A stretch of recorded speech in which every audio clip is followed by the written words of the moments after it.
আসসালামু আলাইকুম বন্ধুরা, কেমন আছেন সবাই? আশা করি সবাই ভালো আছেন, সুস্থ আছেন। আলহামদুলিল্লাহ, আমরাও খুব ভালো আছি, সুস্থ আছি। সোনালী রান্নাঘর অ্যান্ড ব্লগ চ্যানেলে আপনাদের প্রত্যেকে স্বাগত জানাই। আজকে আমি শেয়ার করব শীতের সবজির রেসিপি। শীতের পাঁচমিশালি সবজির রেসিপি খেতে কিন্তু দুর্দান্ত লাগে। আর এখন শীতের সবজি অনেক সস্তা হয়ে গেছে, তাই এইভাবে একবার তৈরি করে খেয়ে দেখবেন, খুবই সুস্বাদু হয়। আর ছোট থেকে বড় সবাই কিন্তু চেটেপুটে খাবে, আর ভাত মুড়ি রুটি সব দিয়েই খাওয়া যাবে। তো চলুন রেসিপিটা শেয়ার করি।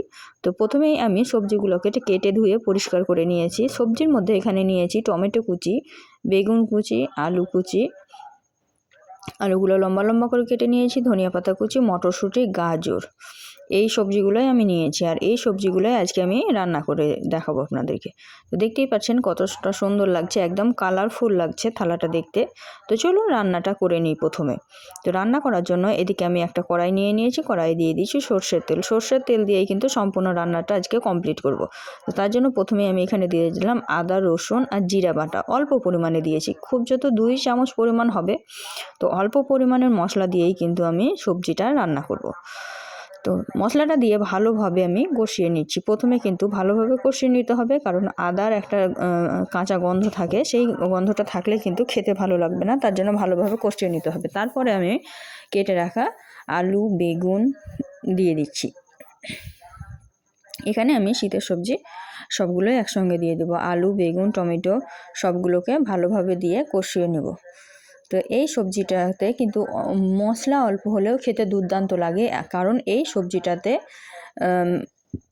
মশলাগুলো আর সবজিগুলো খুব ভালোভাবে কষিয়ে তারপর রান্না করা হয়। আর সব রকমের সবজি, যেহেতু অনেক রকমের সবজি দেওয়া আছে, তার জন্য সবজিটার টেস্টটা অসাধারণ হয়।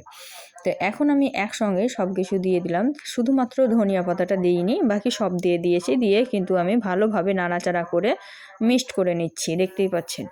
তো একটু সময় নিয়ে ভালোভাবে কষিয়ে নেব।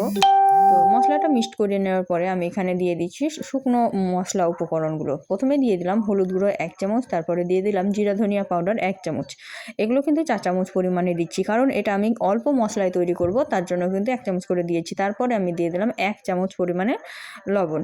আপনারা লবণটা কম বেশি করে নিতে পারেন, কারণ স্বাদটা আপনারা আপনাদের মতন করে নেবেন। আমি এখানে 1.5 চামচ ব্যবহার করেছি। তারপরে আমি সবগুলোকে ভালোভাবে নাড়াচাড়া করে মিক্সড করে নেব। তো বন্ধুরা, ভিডিওটা কে কোথা থেকে দেখছেন একটু কমেন্টে জানাবেন ভিডিওটা কে কোথা থেকে দেখছেন, তাহলে আমি বুঝতে পারবো যে আমার ভিডিওটা কতদূর পর্যন্ত দেখেন, সবাই কোথা থেকে দেখেন, ভালো লাগবে আমাকে। আর আমার রেসিপিগুলো কেমন লাগে সেটাও কিন্তু কমেন্টে জানাতে ভুলবেন না, কারণ আপনাদের একটা কমেন্ট আর একটা লাইক আমাদেরকে অনেক মোটিভেট করে নিত্য নতুন রেসিপি তৈরি করার আগ্রহ বাড়িয়ে তোলে। তো তার জন্য অবশ্যই লাইক কমেন্ট আর শেয়ার করতে ভুলবেন না।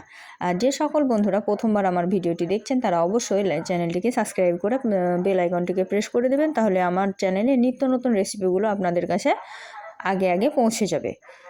তো এই তো আমি ভালোভাবে মশলাটাকে কষে নিচ্ছি, মানে সবজিগুলোকে কষিয়ে নিচ্ছি মশলা দিয়ে। দেখুন,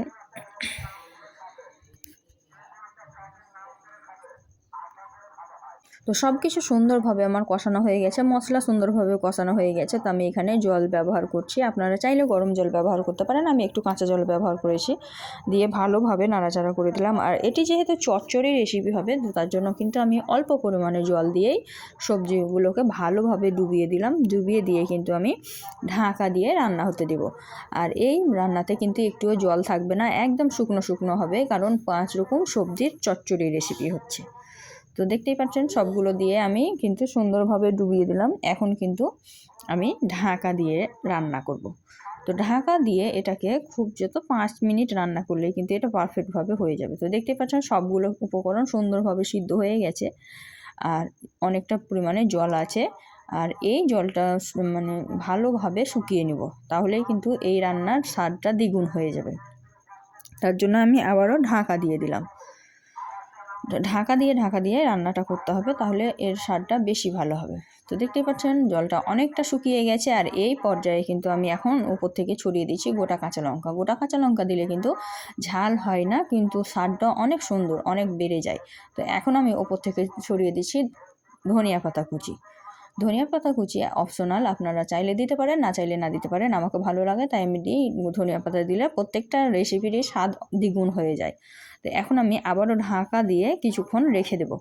তো হালকা আঁচে রেখে দিয়েছিলাম ঢাকা দিয়ে, তারপরে একটু নাড়াচাড়া করে দিয়েছিলাম। দেখতেই পাচ্ছেন পাশে পাশে তেল ছেড়ে দিয়েছে, একটুও জল নেই। তো রেসিপিটা একদম পারফেক্টভাবে হয়ে গেছে। দেখুন আমি তুলে দেখাচ্ছি, একটুও জল নেই, একদম তেল ছেড়ে দিয়েছে। আর কতটা কমে গেছে রেসিপি, সব উপকরণগুলো। তো এখন আমি এটা নামিয়ে নেব, দিয়ে একটা পাত্রে সার্ভ করে দেখাবো। তার জন্য এখানে একটা বাটি নিয়ে নিয়েছি, বাটিতে এখন সার্ভ করে দেখাচ্ছি। দেখুন সবজিটা এরকম হবে, একদম চচ্চড়ি। দেখুন কত মাখো মাখো হয়েছে। এই সবজি দিয়ে কিন্তু নিমেষে এক থালা ভাত খাওয়া হয়ে যাবে, কোনো রকমের মাংস ছাড়াই। আর এটা দিয়ে সবজি মানে রুটি, পুরি বা মুড়ি, ভাত সব কিছুর সঙ্গে কিন্তু জমে যাবে। তো আমি সবজিটা একদম নামিয়ে নিলাম। দেখুন গরম গরম ভাপ উঠছে, এই গরম গরম ভাপ ওঠা সবজি দিয়ে গরম গরম ভাতের সঙ্গে কিন্তু দারুণ লাগবে, জমে যাবে।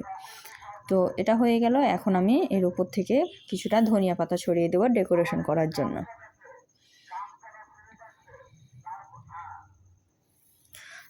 তো মানে সমস্ত তরকারিটা আমি নামিয়ে নিয়েছি, সবজিটা নামিয়ে নিয়েছি, অনেক কালারফুল হয়েছে। আর এখন আমি উপর থেকে কিছুটা ধনিয়া পাতা কুচি ছড়িয়ে দিলাম।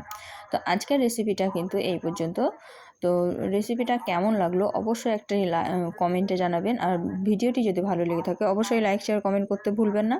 আর এই ধরনেরই আরও নিত্য নতুন রেসিপি দেখার জন্য আমার চ্যানেলটিকে অবশ্যই সাবস্ক্রাইব করে দেবেন, পাশে থাকা বেল আইকনটিকে প্রেস করে দেবেন। আজকে এই পর্যন্ত, দেখা হবে এই ধরনেরই আরও নিত্য নতুন রেসিপি নিয়ে পরবর্তী ভিডিওতে। ততক্ষণ সবাই ভালো থাকবেন, সুস্থ থাকবেন। খোদা হাফিজ।